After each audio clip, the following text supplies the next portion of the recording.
Today's blog on Straight Out of Crampton is called "It's Not Just Private People Who Don't Trust Garages."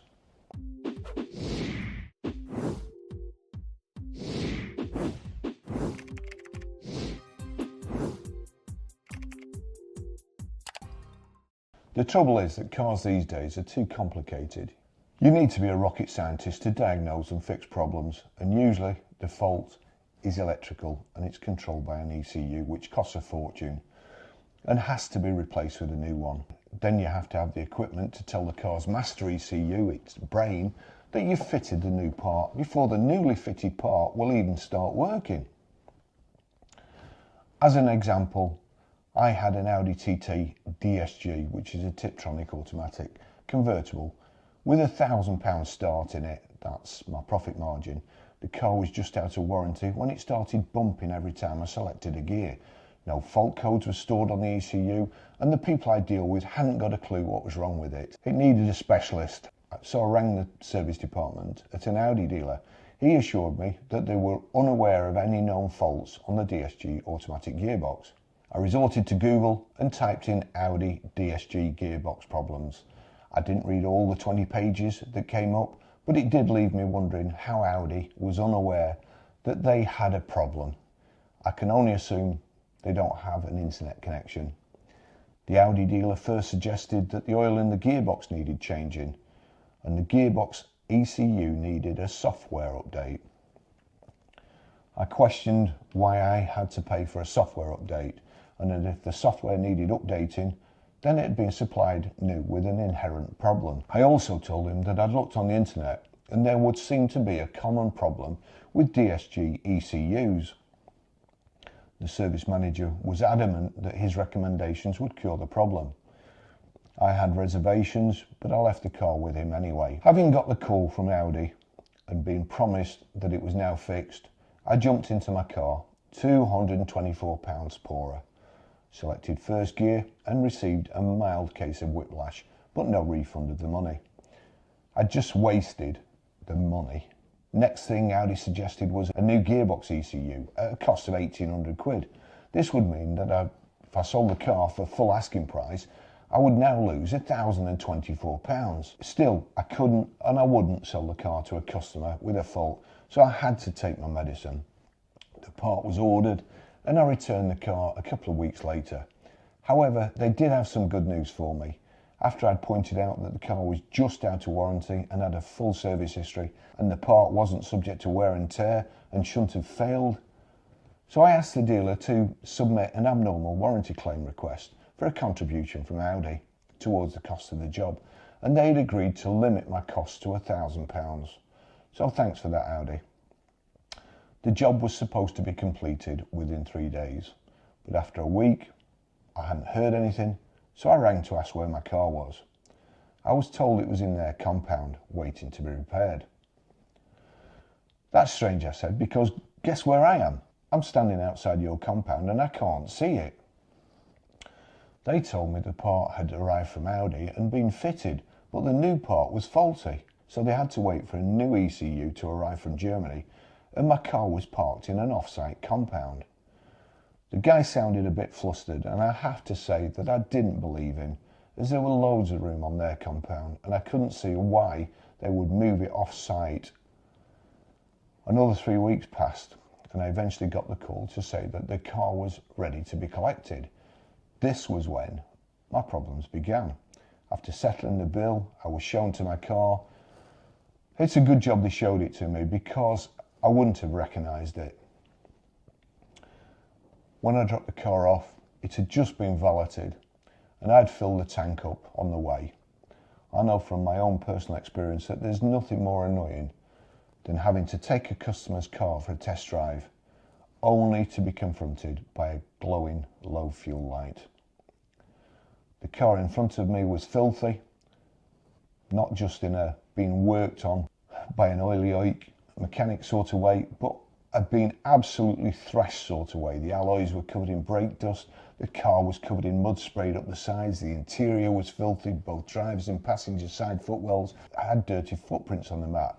There were sweet wrappers in the door pockets, the car looked like Some homeless guy had been living in it. I'm not one to make a fuss, and I was glad of Audi's generous contribution to the repair, so I bit my tongue and started the car. No clunk as I selected drive, but to my surprise, the fuel light was on. As I moved the car forward, I became aware of a problem at the rear, and when I examined the rear tyre, it was as flat as a pancake. The first job was to inflate it with my electric pump, then off to the fuel station. But my car just didn't feel the same. I then drove to the garage who do all my repairs and reconditioning to get the puncture sorted. After removing the wheel, the mechanic proceeded to take the mickey out of me. Bloody hell, Barrie, have you been rallying? He knew I wouldn't have done that, because most times I drive like an old woman. When I examined the tyres to see what he was talking about, it became obvious that the car had been badly mistreated. The tyres, which had been painted with tyre sheen before it had gone in for repair, were now showing signs that it had been cornered to beyond its limits of adhesion. The tyre tread was badly feathered, and the tyre sheen had even been burned off the top edges of the sidewalls. As I walked around the car, I also saw that the car now had a small dent on the passenger door. I immediately rang and asked to speak to the service manager. Surprise, surprise, he was in a meeting. 2 days later, he still hadn't returned my calls. He must have been in a very long meeting. I decided to drive to the garage and confront them face to face. On the way there, I was overtaken by an Audi R8 and an Audi TT who were racing each other. Both the cars had new registration numbers, but were obviously not taxed yet, as they were being driven on trade plates by mechanics, who had no doubt just performed the pre-delivery inspections. These were brand new cars awaiting delivery to their proud new owners, and they were being thrashed.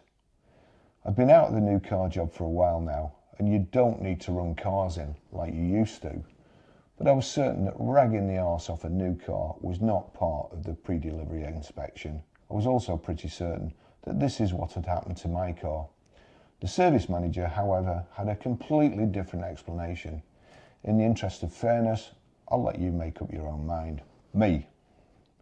My car has got a dent on the passenger door. Service manager. Our parking spaces are too narrow. Probably someone has opened their door into yours. Very plausible. Me. My car looks like a tramp's been living in it. Service manager. 2 mechanics have to take it out for a 20-mile drive so that the new ECU adapts itself to the gearbox. Yeah, that's plausible, but not 2 mechanics. I'd have to question that. Me. Did they have to eat the dinner in it too? Service manager. Sorry. He didn't look sorry. Me. They have to drive it for 20 miles. Well, that explains where 1 gallon went, but what happened to my full tank of fuel? Service manager. Sometimes it takes more than 20 miles. Again, plausible, but a stretch of the imagination, as they'd used 300 miles of fuel. Me. How do you explain that the tyres look like they've been used on a racetrack? Service manager. Starting to sweat, eyes moving up and to his right, almost disappearing into his skull, body language indicating a massive lie was about to be invented. And sure enough, in my opinion, here it was. The route we use has a roundabout at each end, and you have to keep the car speed above 30 miles an hour, so that's how the edges of the tyres got worn. Not in the slightest bit plausible. Only a complete idiot would do this. Me. Are you sure you aren't thinking of that film Speed starring Sandra Bullock and Keanu Reeves? If you're not, and you can't drop below 30 miles an hour, I guess I should just be thankful there wasn't a queue of traffic at the roundabout. Otherwise, the front of my car would be smashed in too. Me. Oh, I don't know whether I mentioned it, but I've been in the motor trade for over 30 years. And I don't believe a word you've said. Service manager. I'm very, very sorry. Plausible. But he could have been sorry that I'd been in the motor trade for 30 years. I was sorry. Me. Note to self. 1. make note of mileage and fit the car with GPS device before leaving my car with a firm, no matter how big they are, or with someone I don't know. 2. Invent Twitter and use it to complain like crazy about this garage's service department. At this point, I think a customer who hadn't spent all his life in the motor trade would go ballistic, but I decided to put it down to experience and to go to KFC for a chicken sandwich instead. Thanks for watching. See you in the next video. Bye bye.